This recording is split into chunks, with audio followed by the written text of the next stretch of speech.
लो दोस्तों, तो ये हमारी कहानी का भाग 22 है। अगर आप लोगों ने इस कहानी के पिछले भागों को नहीं देखा है तो जाकर देख लीजिएगा। तो चलिए कहानी के इस भाग को शुरू करते हैं। सत्यम भाई, आप मुझे यहाँ क्यों ले आए हैं? आयु वहाँ अकेली पता नहीं किस हाल में होगी। हमें उसके पास चलना चाहिए, उसे लेकर आना चाहिए। या फिर कहीं आपको तो भी नहीं लगता कि आयु ने अपनी मर्जी से शादी की है? नहीं सत्यम, उसे मजबूर किया गया है। मैं घर से होकर आ रहा हूँ। पापा घायल हैं। क्या ताऊ जी घायल हैं? पर कैसे?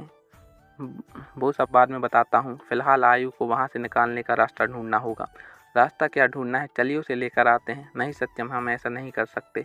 बहुत गहरी चाल चली है उसने। सारे मोहरे अपने हाथ में रख रखे हैं उसने। क्या मतलब मैंने पुलिस में बात की। वहाँ उसने पहले ही रिपोर्ट कर रखी है कि हम लोग आयु की शादी ज़बरदस्ती करवा रहे हैं, जबकि वो उससे प्यार करती है और शादी भी करना चाहती है। और अब हर जगह उसने बात फैला दी कि आयु ने भागकर उससे शादी कर ली है। और तो और आयु ने भी बयान दिलवा दिया है। अगर हमने आयु को ऐसे मिलने की कोशिश की तो चीज़ें और ख़राब हो जाएंगी, अभिजीत ने कहा। हम तो फिर अब क्या करेंगे भाई? आयु को वहाँ रहने नहीं दे सकते जब तक ये जान चुके हैं कि उसने ज़बरदस्ती शादी की है। सत्यम ने कहा। रहने तो मैं भी नहीं देना चाहता, पर उसकी चाल का कोई तोड़ ढूंढना होगा। जितना पता चला है उस हिसाब से कोई बहुत पुरानी दुश्मनी है उसकी हमारे परिवार से, जिसका बदला लेने के लिए उसने ये तरीका चुना। अभिजीत ने कहा। दुश्मनी? कैसी दुश्मनी? पता नहीं। ये बात तो हमारे बड़े ही बता सकते हैं, लेकिन फिलहाल हमें आयु से मिलने का कोई रास्ता ढूंढना होगा। अभिजीत ने कहा। कैसे? वकील से मिलते हैं, कोई रास्ता तो होगा। इतना कहे उसने गाड़ी स्टार्ट कर दी। इधर अपनी कमरे में बैठी थी। एक एक करके सारी घटनाएं घटित उसकी आंखों के आगे घूम रही थी। जहाँ एक ओर से सब घर वालों की याद सता रही थी, वहीं राज सिंह जी उस पर गोली चलाना उसके कलेजे को चीर रहा था। वहीं अंदर एक गुस्सा, एक आक्रोश भी पल रहा था। वह यही सब सोच रही थी। उसकी आंखों में नमी तैर आई। तभी दरवाज़ा खुला। उसका ध्यान उस ओर गया। आशीष को वहाँ देख उसकी आंखों क्रोध से लाली उतर आई। उसने अपने आंसू को आंखों में ही रोक लिया। आशीष ने दरवाज़ा बंद कर दिया और टेढ़ा मुस्कुराते उसके पास आया। गुस्सा आ रहा है? आना ही चाहिए। आखिर इतनी ऊँची हरकत जो की है मैंने, पर अफसोस गुस्सा करने के अलावा और कुछ कर नहीं सकती तुम। अवनी ने गुस्से भरी नज़र से उसे घूरा तो आशीष उसके और करीब होगा। बहुत गुरूर है ना इन आँखों में। इन्हें झुकाने में बहुत मज़ा आएगा। और क्या कहा था तुमने? तुम्हें अपनी बिस्तर पर लाना तो दूर, उसका सपना भी मेरी औकात के बाहर है। तुम रघुवंशियों को बहुत शौक है ना लोगों को उनकी औकात बताने का। अब तुम्हें तुम्हारी औकात मैं बताऊंगा। अवनी ने उसे घृणा से देखते हुए कहा। तुम जैसों से और उम्मीद ही क्या की जा सकती है, जो अपनी शारीरिक क्षमता की आड़ में एक स्त्री का मान रौंद कर अपनी मर्दानगी दिखाते हैं, जो औरत को अपनी ढाल बनाकर एक मासूम बच्ची की गर्दन पर चाकू रखकर अपना मकसद हासिल करते हैं। थू है ऐसी मर्दानगी पर और लानत है ऐसी कोख पर जिसने तुम जैसे नामर्द को जन्म दिया। अपनी रघुवंशी, आशीष ने गुस्से से चीखा। क्या हुआ? सच बर्दाश्त नहीं हुआ? आशीष ने गुस्से से तमतमाते हुए उसका हाथ मरोड़कर उसकी पीठ पर लगा दिया और गुस्से से घूरते हुए बोला। बर्दाश्त तो अब तुमसे नहीं होगा, क्योंकि अब तुम्हारी ज़िंदगी, तुम्हारी सांसें सब मेरी मुट्ठी में है। एंड आई मेक श्योर कि अब तुम्हारी ज़िंदगी का हर पल मैं हेल में तब्दील हूँ। क्या लगता है तुम्हें चाकू की नोक पर शादी कर ली तो तुम जीत गए? मैं एक अबला नारी की तरह इस रिश्ते में अपनी ज़िंदगी मानकर और तुम्हें अपना परमेश्वर मानकर सारी ज्यादती सहूंगी? कभी नहीं, नहीं मानती इस शादी को। इतना बोलकर उसने जोर से धक्का देकर उसका मंगलसूत्र तोड़कर उसके ऊपर फेंक दिया। आशीष ने उसे गुस्से से घूर कर देखा और उसकी गर्दन पकड़ दीवार से लगा दी और बोला। किस बात का गुरूर है इतना? भूल रही हो शायद कि अब तुम्हारा वजूद रघुवंशियों से नहीं, मुझसे है। मेरी पत्नी हो, यही पहचान है तुम्हारी, जबकि तुम्हें ये दर्जा कभी नहीं मिलेगा। एक नौकरानी से ज़्यादा हैसियत नहीं है तुम्हारी इस घर में। ऐसे ही घमंड था न राज सिंह रघुवंशी का अपने रुतबे का, जिसके दम पर वो इंसान को इंसान नहीं समझता था। तोड़ दिया उसका घमंड, वैसे ही तुम्हारा भी टूटेगा। मेरा गुरूर मेरा अपना है, मेरा वजूद मेरा अपना है। रघुवंशी परिवार से मेरा रिश्ता उसी पल टूट गया था जब गोली चली और चौहान मेरी पहचान बने। मैं उसे इस लायक नहीं समझती। कहते हुए उसकी आंखों के आंसू रुके आंसू की एक बूंद बाहर झलक आई। ये देख आशीष की पकड़ ढीली पड़ गई। अवनी ने बारी बारी उसकी आंखों में देखा और हल्के से मुस्कुरा दी। ये देख आशीष की आंखें हैरानी से चौड़ी हो गई। क्या हुआ चौहान साहब? हाथ कमजोर पड़ गए तुम्हारे? एक औरत ने तुम्हारे अहम को चुनौती दी। दबा दो गला, मार डालो मुझे। एक झटके में तुम्हारा बदला पूरा हो जाएगा। अवनी ने कहा तो आशीष ने उसका गला छोड़ दिया और चेहरे फेर कर खड़ा हो गया।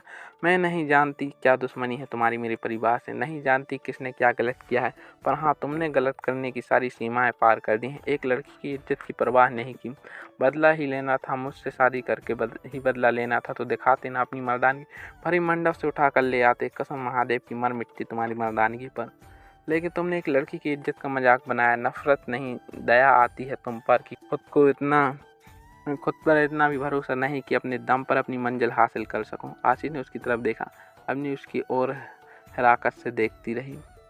उसने अवनी का हाथ पकड़ा और खींचते हुए कमरे के दूसरे दरवाजे के बाहर गार्डन की तरफ खुलता था वहां ढकेल कर दरवाजा बंद कर दिया और दरवाजे से पीठ लगाकर खड़े होकर अपनी आंखें बंद कर लीं।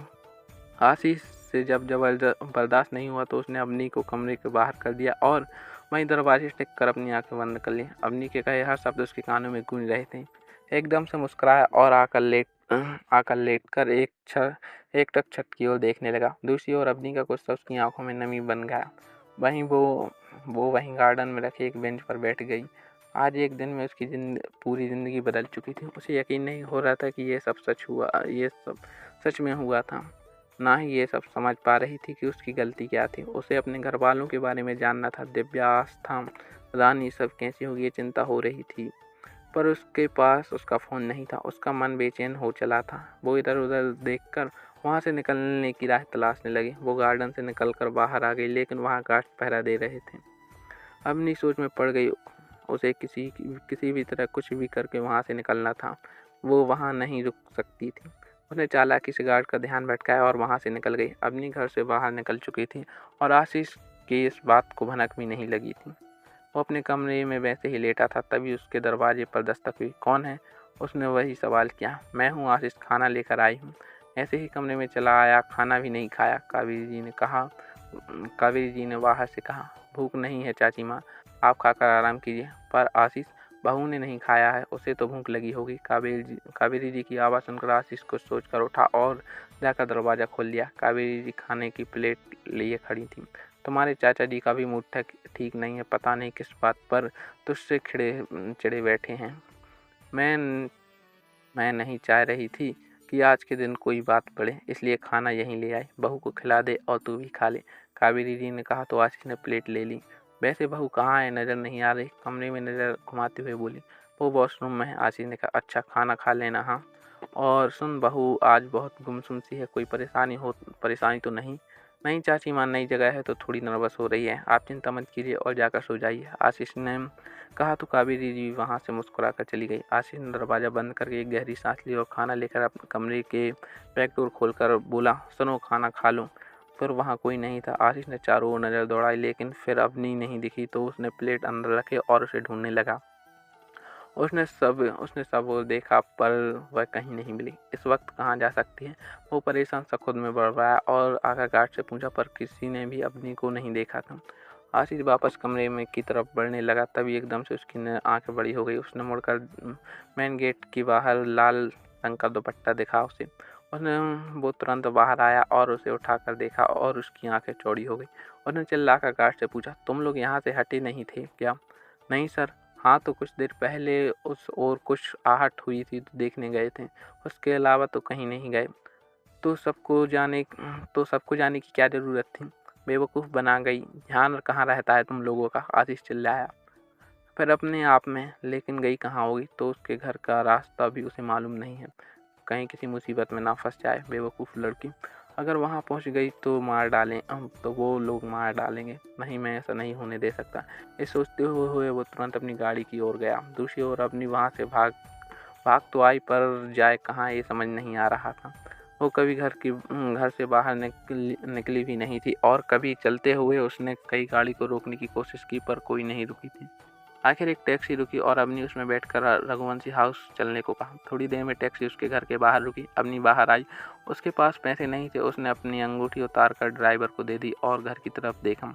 उसे रास्ते पर उस पर गोली चलाना याद आ रहा था। वो काँप उठी, फिर हिम्मत जुटाकर वो घर की ओर बढ़ी। गेट पर बैठे गार्ड को देख उसके मन में हलचल होने लगी। वो उसे अंदर जाने देंगे या नहीं? फिर वो आगे बढ़ी। गार्ड ने उसे देखा तो चौंक गए। छोटी बेबी, आप? गार्ड ने हैरानी से पूछा। हाँ, मुझे मुझे अंदर जाना है। सॉरी छोटी बेबी, बड़े मालिक ने मना किया है, आप चले जाइए यहाँ से, वरना अगर उन्हें आपने देख लिया तो नहीं तो पता नहीं क्या कर देंगे। जो भी होगा होने दीजिए, मुझे अंदर जाना है। नहीं, अगर मैंने आपको अंदर जाने दिया तो मालिक का गुस्सा मुझ पर उतरेगा। आप यहीं रुको, मैं सबको बता कर आता हूँ। अवनी ने हाँ में गर्दन हिला दी तो वो अंदर चला गया। अवनी वहीं खड़ी इंतजार कर रही थी। किसी ने उसे पीछे से मुंह पर हाथ रखा और एक और खींच ले गया। अवनी कुछ समझ पाती उससे पहले ही आशीष उसके सामने था और गुस्से से लाल आंखें लिए उसे घूर रहा था। एक पल को तो वो अवनी घबरा सी गई, पर अगले ही पल उसके चेहरे पर भी गुस्से के भाव भर आए। हाउ डियर यू, किसकी इजाज़त से तुम यहाँ आई? आशीष ने गुस्से से पूछा। अवनी ने उसे दूर करते हुए कहा, मुझे किसी की इजाज़त की ज़रूरत नहीं है, समझे तुम? ज़रूरत है, मेरी इजाज़त के बिना तुम सांस भी नहीं ले सकती। चलो मेरे साथ, आशीष ने उसका हाथ पकड़कर खींचते हुए कहा। नहीं जाना मुझे तुम्हारे साथ, अवनी ने उसे अपना हाथ छुड़ाते हुए कहा। बेवकूफ़ लड़की, अंदर गई तो जान से मार देगा वो तुम्हें, आशीष ने गुस्से से कहा। हाँ तो नहीं डरती मैं, उन्होंने ज़िंदगी दी है तो ले भी सकते हैं। तुम्हारे साथ रहकर जीने से तो अच्छा है कि मैं अपने हाथों मर जाऊं। मरना चाहती हो ना? नहीं मर सकती, तुम्हारी मौत मेरा बदला नहीं है, तुम्हारी ज़िंदगी मेरा बदला है। तुम्हारी मौत से तो उसे शांति मिल जाएगी, पर उसे तिल तिल मरते देखना चाहता हूँ। तुम्हें किसी कीमत पर मरने नहीं दे सकता मैं, चाहे उसके लिए मुझे यमराज से ही क्यों न लड़ना पड़े, आशीष ने उसके कंधे से जकड़ते हुए कहा। अवनी ने उसकी आंखों में बारी बारी देखा और एक अलग सा जुनून दिख रहा था उसकी आंखों में। अवनी कुछ कहती उससे पहले ही आशीष ने उसे अपने कंधों पर उठा लिया और गाड़ी की तरफ बढ़ गया। अवनी अपने हाथ पांव चलाने लगी, पर कोई फायदा नहीं हुआ। आशीष ने उसे गाड़ी में बिठाया और लॉक कर दिया, फिर आगे बैठ गाड़ी आगे बढ़ा दी। इधर गार्ड ने आकर अंदर अवनी के बारे में बताया, जिसे सुनकर सबके चेहरे पर मुस्कान आ गई। सब उठकर बाहर की ओर बढ़े, तभी जगतराज की खड़कती आवाज़ उनके कानों में टकराई। कोई बाहर नहीं जाएगा, पहले भी कह चुके हैं कि वो अब हमारे घर के लिए मर चुकी है, उसका कोई रिश्ता नहीं है। अभिजीत और सत्यम अभी घर नहीं लौटे थे। राजसेन जी की बात पर सब ठहर गए। प्रताप जी ने उसकी ओर देखा और बिना कुछ बोले बाहर निकल गए। राजसेन जी उनके पीछे आए, पर बाहर आकर देखा तो कोई नहीं था। प्रताप जी ने अवनी को वहां ना देखकर चैन की सांस ली। वहीं राजसेन जी गार्ड से पूछताछ करने लगे। आशीष अवनी को लेकर घर पहुंचा और उसके हाथ मुंह बांधकर पीछे के रास्ते ही अपने कमरे में ले आया और दरवाजा बंद कर दिया।